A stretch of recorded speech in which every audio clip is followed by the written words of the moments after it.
As online instructors, we need to remain connected to our online students all the time. When we travel, we carry a laptop and an iPad, but sometimes they can be cumbersome to work with. With the release of the iPad Pro, we wondered if we might be able to improve our workflow while on the go with a larger, yet lighter and more portable device. In this presentation, we will describe our experiences during a year-long pilot study, where we traded our trusty laptops for iPad Pros. We will compare the two mobile platforms, taking into consideration usability, portability, and flexibility. All things considered, nothing beats the experience of working on a powerful desktop computer with a large display. Working from home or office, our desktop computers enable us to display multiple files simultaneously, which comes in handy when grading projects. Unfortunately, we can't travel with our desktops, so a laptop or tablet is a convenient alternative. 3 years ago, we purchased an 11-inch MacBook Air to replace our aging 13-inch laptops. We chose it because it was smaller and lighter, making it easier to travel with. It was also powerful enough to run all of the productivity apps on our desktop computers. Through cloud-based storage, we could begin a project on our work or home computer and pick it up later on our MacBook. For most work-related tasks, such as reading and responding to email, writing a report, editing a multimedia presentation, or providing student feedback, the MacBook Air was a suitable alternative to the desktop PC while on the go. Yet screen real estate was limited. The 11-inch screen made multitasking more cumbersome and time-consuming. We also couldn't view entire documents without scrolling. Grading required that separate windows for the LMS, the rubric, and the project be opened at the same time.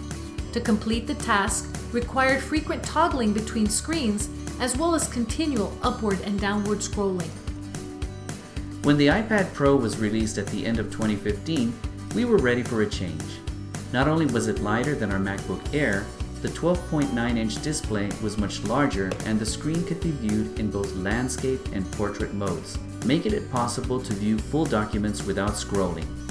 As a tool for consuming content, the large screen made it a pleasure to read blogs, watch a movie, play games, and search the web.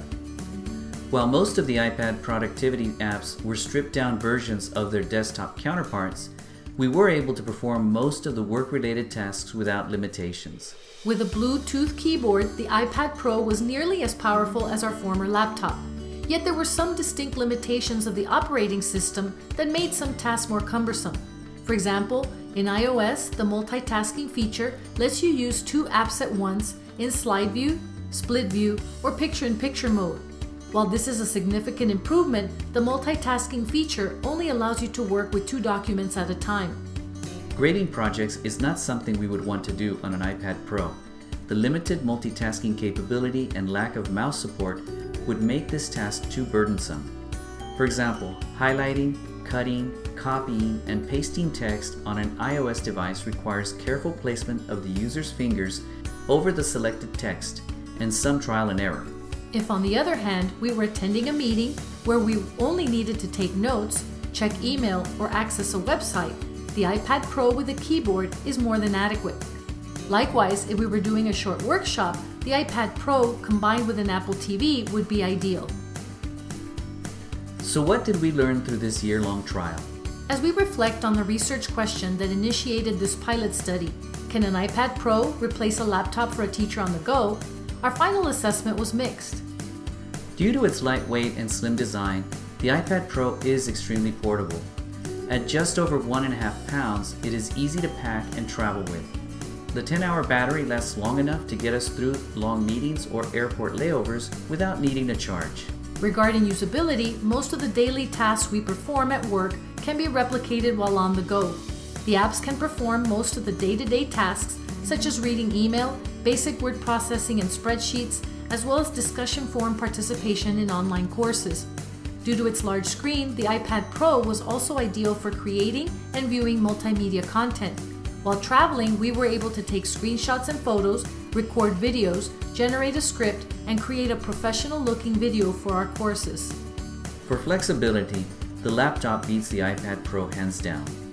Newer laptops are smaller and lighter, making them more portable, while still maintaining the full functionality of desktop computers, offering online instructors more flexibility in the range of teaching activities we can participate in while we're on the go. For the best of both worlds, if faculty have the luxury of traveling with both devices, apps such as Duet can turn an iPad into an extra display for their laptops. In summary, when considering the purchase of a mobile device, faculty need to consider the kinds of tasks they plan to perform while they're away from the office. If they need a device to take notes at meetings, a tablet may be sufficient. If they intend to engage in more complex tasks, a laptop may be the best choice.